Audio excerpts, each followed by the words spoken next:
A Guerra dos 30 Anos, travada entre 1618 e 1648, foi um dos conflitos mais devastadores da história europeia. Marcada por lutas religiosas, políticas e territoriais, suas consequências foram sentidas por séculos. O início do século XVII foi uma época de grande tensão religiosa na Europa. O Sacro Império Romano Germânico, uma vasta colcha de retalhos de estados semi-autônomos, estava dividido entre católicos e protestantes. O conflito começou na Boêmia em 1618, quando protestantes rebeldes jogaram representantes imperiais pela janela do Castelo de Praga, um evento conhecido como a Defenestração de Praga. Este incidente desencadeou uma série de guerras regionais que rapidamente se expandiram. A primeira fase do conflito, conhecida como a Guerra Palatina, viu a intervenção de forças espanholas e bávaras para apoiar o imperador católico. Frederico V, o líder protestante, foi derrotado em 1620 na Batalha da Montanha Branca. A Batalha da Montanha Branca, travada em 8 de novembro de 1620, foi um dos primeiros e mais significativos confrontos da Guerra dos 30 Anos. Localizada nos arredores de Praga, na atual República Tcheca, esta batalha foi um ponto de virada crucial na fase inicial do conflito, determinando o destino da Boêmia e solidificando o poder dos Habsburgos sobre a região.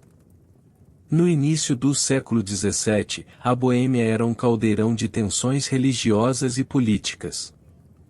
A Defenestração de Praga em 1618, onde representantes católicos foram arremessados pelas janelas do Castelo de Praga por nobres protestantes, marcou o início da revolta boêmia contra o imperador católico do Sacro Império Romano Germânico, Fernando II.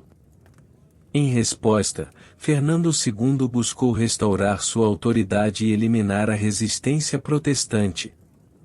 As forças católicas eram lideradas por Johann Zerklaes, conde de Tilly, e Albrecht von Wallenstein, dois dos comandantes mais formidáveis do período. O exército católico era composto por aproximadamente 25.000 soldados, incluindo infantaria, cavalaria e artilharia.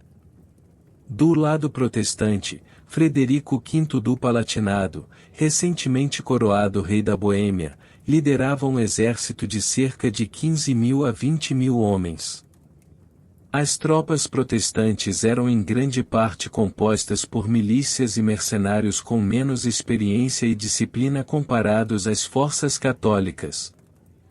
A batalha ocorreu na Montanha Branca, Zbila Hora, uma colina baixa a oeste de Praga. Frederico V e seus comandantes escolheram a colina como posição defensiva, acreditando que a elevação lhes daria uma vantagem estratégica. As tropas protestantes posicionaram-se ao longo da colina, com a artilharia colocada em pontos estratégicos. A batalha começou na manhã de 8 de novembro. O exército católico, organizado e disciplinado, lançou um ataque coordenado contra as posições protestantes. A artilharia católica abriu fogo, criando caos e desorganização nas linhas protestantes. A infantaria católica, liderada por Tilly, avançou em ondas, enquanto a cavalaria de Wallenstein flanqueava as posições inimigas. Os protestantes, mal preparados para um ataque de tal magnitude, começaram a desmoronar sob a pressão. Em menos de 2 horas, a batalha estava praticamente decidida. As forças protestantes, incapazes de manter suas posições, começaram a recuar desordenadamente. Muitos soldados fugiram para Praga, enquanto outros foram capturados ou mortos no campo de batalha. A derrota na Batalha da Montanha Branca foi devastadora para os protestantes boêmios. Frederico V, conhecido como o Rei de Inverno devido ao seu curto reinado, foi forçado a fugir da Boêmia. A vitória católica consolidou o controle dos Habsburgos sobre a região e marcou o início de uma repressão severa contra os protestantes. Fernando II implementou políticas de recatolização, confiscando propriedades protestantes e impondo o catolicismo como a religião oficial. Muitos nobres e líderes protestantes foram executados ou exilados, e a Boêmia sofreu uma significativa perda de sua autonomia. A Batalha da Montanha Branca não apenas influenciou o curso da Guerra dos 30 Anos, mas também teve um impacto duradouro na estrutura religiosa e política da Europa Central. Ela demonstrou a determinação dos Habsburgos em manter a unidade católica no Sacro Império e serviu como um aviso sombrio para outros estados protestantes que consideravam desafiar o poder imperial. A segunda fase começou com a entrada do rei Cristão IV da Dinamarca em 1625, apoiando os protestantes. No entanto, as forças católicas, lideradas por Albrecht von Wallenstein, conseguiram vencer, levando à assinatura do Tratado de Lubeck em 1629.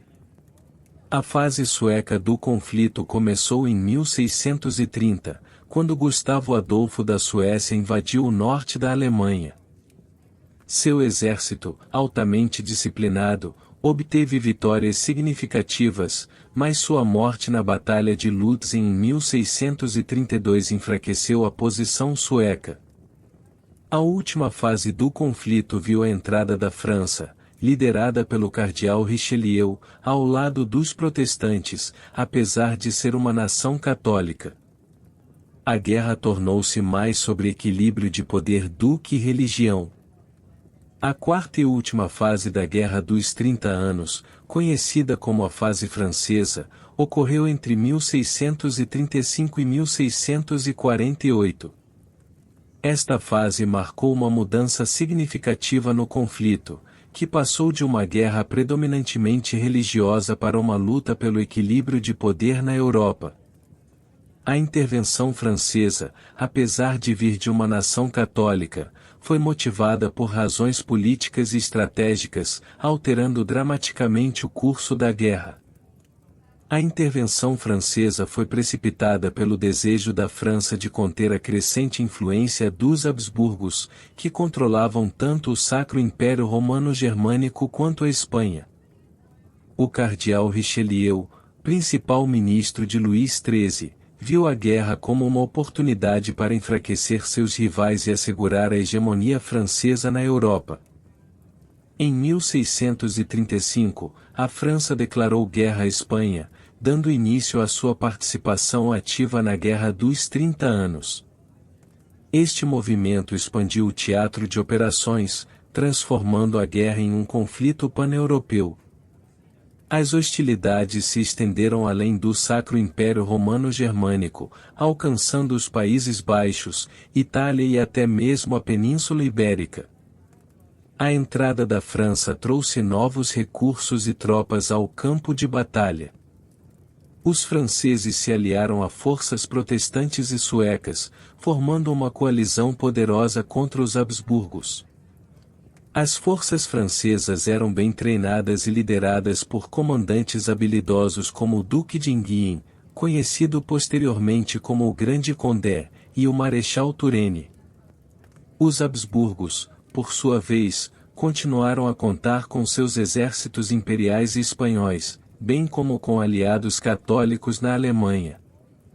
No entanto, o prolongamento da guerra e as constantes derrotas haviam desgastado suas forças e recursos.